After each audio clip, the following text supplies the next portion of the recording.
another vlog. Today is our second day off, which is our last day off this week.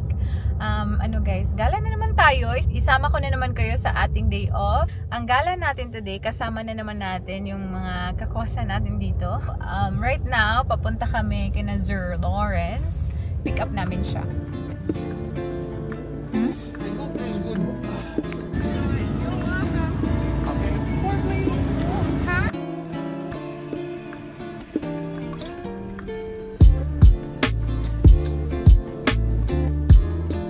We're here in Quinbayan. Spell Quinbayan. Quinbayan. Quinbayan.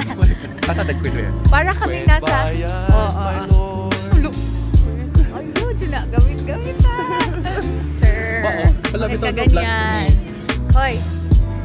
Maghanap tayo ng food. We're hungry.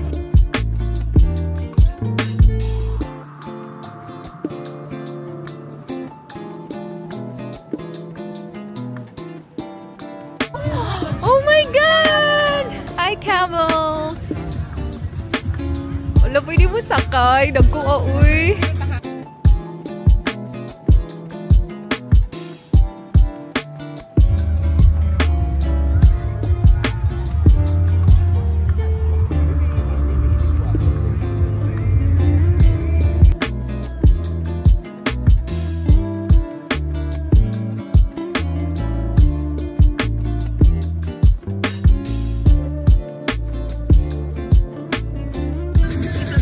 Let's eat!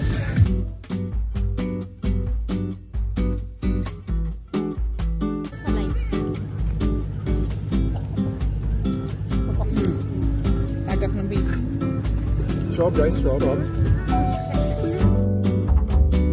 Can I eat? Yeah! Oh Let me my. some. What salmon? We're gonna get salt crust. Very nice. Rice. Ang siya. Yes, I saw rice here. Satay uguan. Mongolian How about just rice? $5. Ano siya? Ano ko maka? At first. Ano eh? What is that, pork? Pork.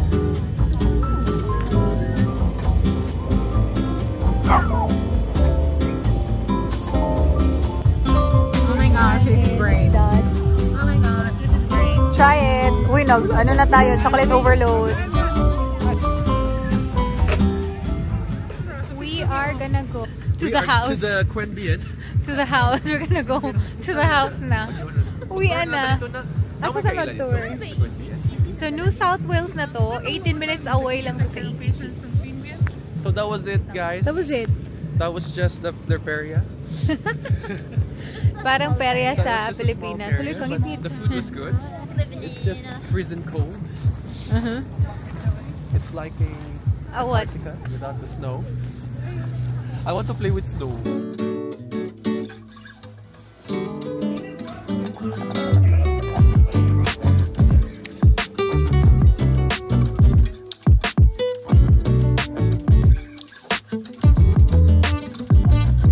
Naay nagaraya.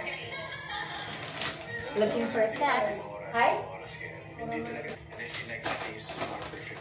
Ay, kabaw ko ganun. Kaani mo. Dali, oh. Shrimp. Clover. You want clover? Maybe I'll have clover. I am currently watching PBB. Naka-live pala sila today. So guys, kanina pa kami dito sa bahay. And pumunta nga dito sila, yung dalawa, si Sir Lawrence at saka si Samsters. Tapos wala, nag-watch kami ng movie. Na while watching movie, nakanap kaming lahat. Yun si Sir kasi mag-duty pa yun. So ano lang sila dito. Very quick lang sila. And now, we're just gonna have some clover. Duty ako tomorrow morning actually. So matutulog na ako anytime soon. But I'm watching PBB.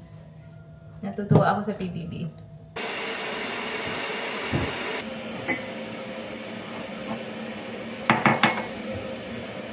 My God, tuklong kayo tomorrow because it's ang galing ng Pinoy.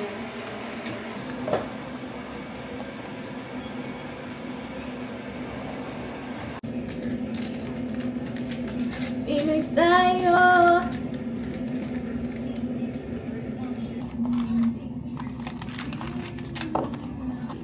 No! Nagsugod lang, baby. Oh, third book na.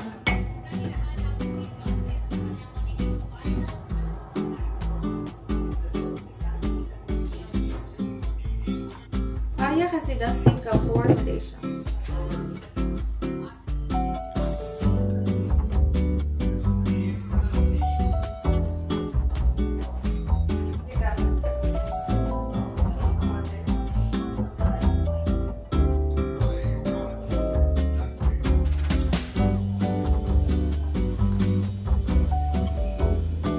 I don't give a fuck about the spoils.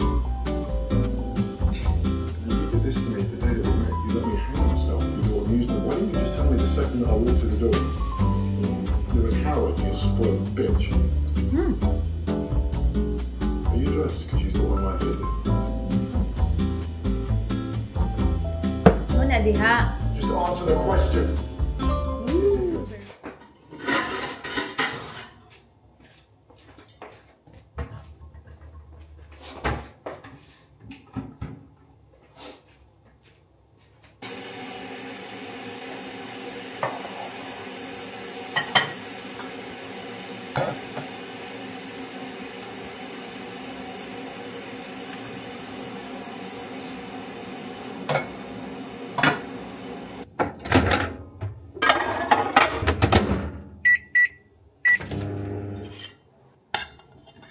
Chicken.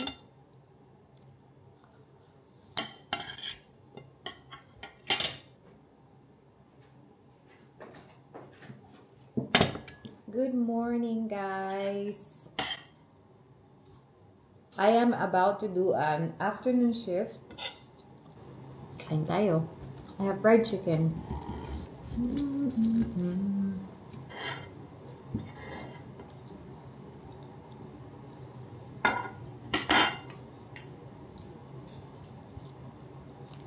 Namiss mo fried chicken. With crispy fry. Staple na crispy fry. Na pang butter. Alexa, what time is it? The time is 1:45 p.m.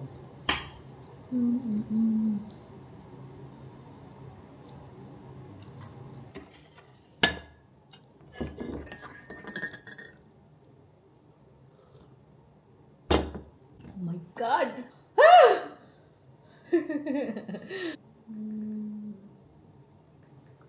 Oh my goodness. We're sorting our next contract. Oh my God, ang bilis ng panahon, guys. As in. Ang daming news ngayon na nakakaloka. Gusto naman eh. Wait muna. Teka lang. Mag-duty pa ako. Focus muna ako sa duty.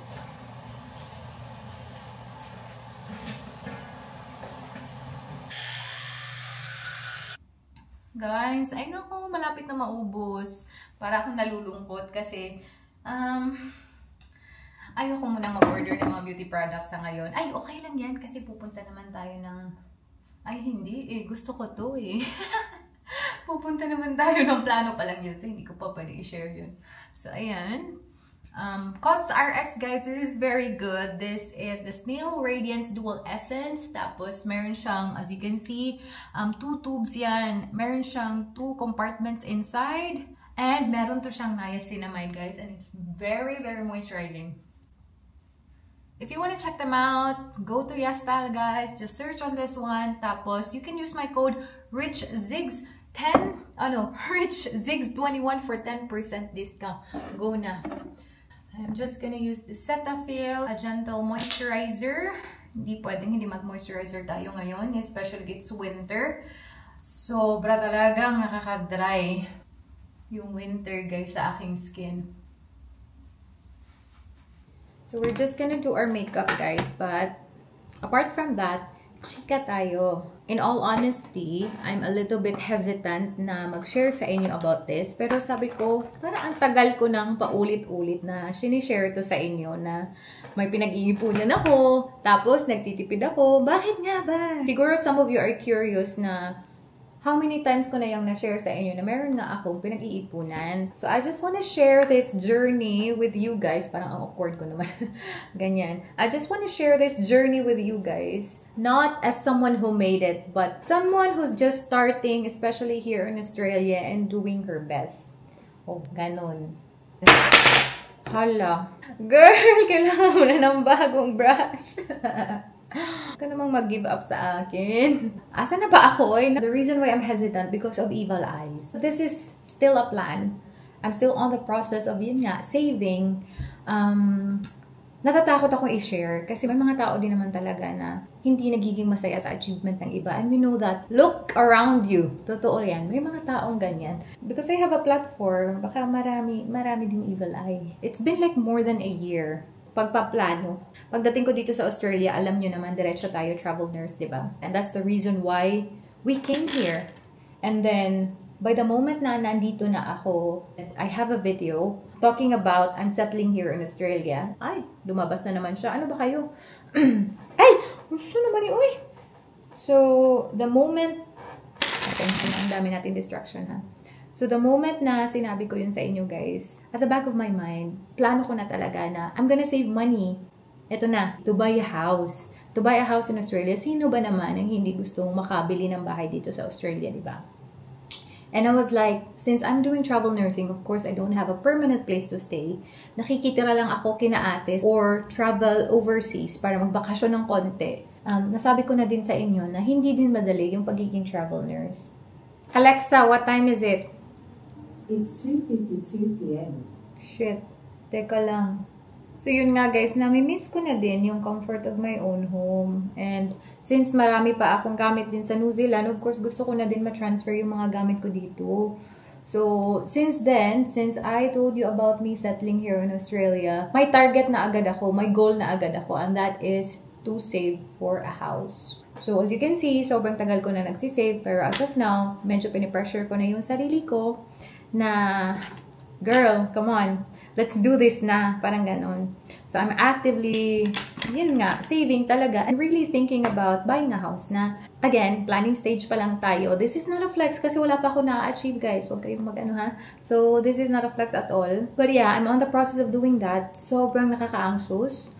But at the same time nga, because we only live once, of course, binabalance ko din naman yung sarili ko. Although I'm saving for that, pero hindi ko kinakalimutan na, di ba, we've been traveling overseas, hindi ko din gustong i-deprive yung sarili ko. Kasi by the moment na nakabili na ako ng bahay, magsisettle na ako, and most probably, magkaka-regular job na din ako niyan. So, it's gonna be very hard for me to go out of the country anymore, and maybe, iba na din yung landas namin ni Michelle. Hindi na mag-meet up yung mga schedules namin for a holiday vacation. So, parang ginagrab ko din yung opportunity. Like, I'm really balancing myself between saving and, of course, enjoying my life as a travel nurse right now. And ang mga perks nito. And, ay, wait lang, anong oras na? So, yun guys. So, that's the main reason. And hindi kasi siya madaling na decision eh. It's a very life-changing decision. Yan naman yung sinabi ko sa inyo when I bought the house in New Zealand, di ba? Pero this time kasi, because I've learned my lesson already, may mga bagay talaga na hindi ko na-share sa inyo with regards to buying a house. It's not gonna be perfect pag first home buy mo eh. So dito, I'm trying to like kinda smoothen a bit and mas may knowledge na ako. Although different yung process dito sa Australia, but I feel like I have more knowledge now. Kasi before, like, ewan ko ba, gusto ko lang bumili ng bahay noon eh. So, ayun, may mga learnings ako after I bought the house. Pero ngayon, gusto ko talaga plakado siya and mas smoother siya and mas gusto ko, mas may alam ako this time. Kasi, yun nga, mahal-mahal din ang bahay dito sa Australia, guys. I wish I can buy like houses na medyo away sa city, pero I'm thinking of buying houses na closer to the city, which is more expensive. So, kaya nag-iipon si Ateng kasi maarte si Ateng. Alam ko, it's a big goal and it's scary sometimes. You have no idea, guys, how scary it is. Feeling ko yung nasi-stress ko sa mga decision ko because there were times talaga na tinatawagan ko si ate, like, 1 year na to, 1 year plus na to. Ang daming times tinatawagan ko si ate. Nag-aasa ko na advice, ate and Dan. So, feeling ko nasi-stress na din sila sa akin. So, I was like, girl, you have to do this. Parang ganun. As much as possible, ayoko na silang i-stress and hindi na ako masyado nag-share talaga sa mga bagay-bagay. Pero, ayun. This is scary, but I'm really on the process of doing this. And sana naman ipag-pray nyo ako, guys. And of course, nagsisave pa rin talaga ako para mas okay yung life.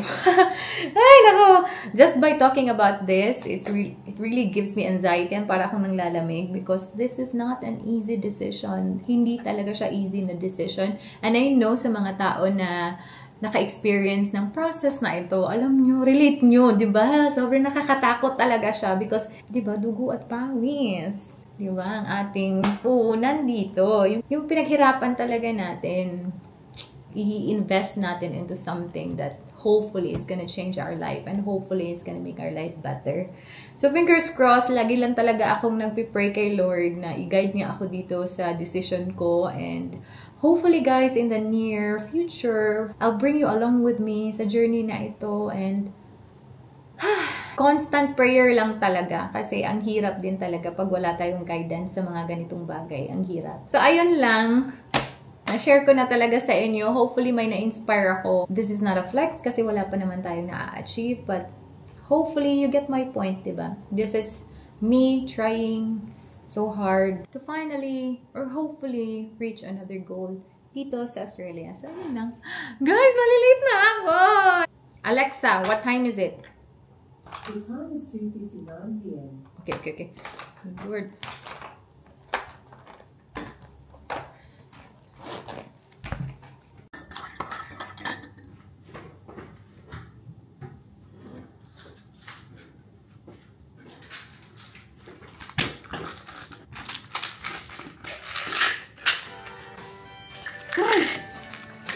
May duty. Uy, ayoko sa ano, hindi na ako ngayon tawag.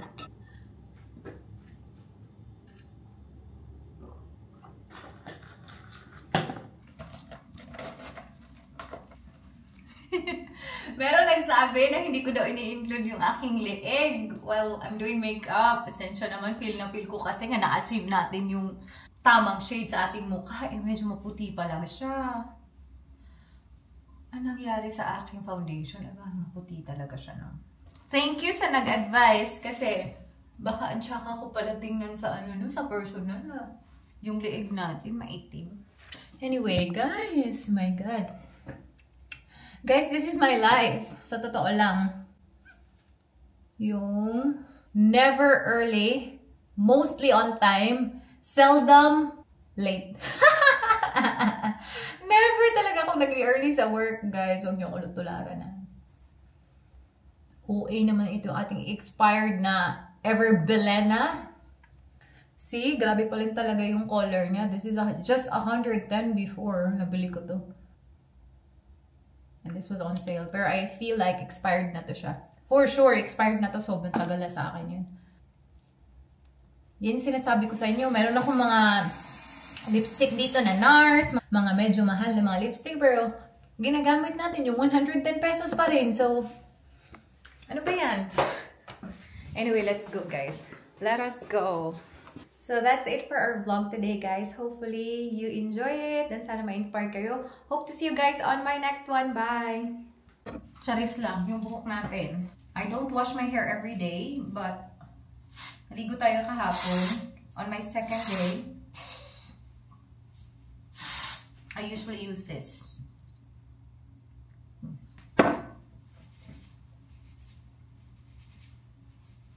Hindi talaga pwede na I wash my hair every day because sobrang dry ng aking buhok. Oo. Hindi siya pwede everyday kasi lalo siyang magiging dry. So, ganyan. Look at my hair. Okay na siya.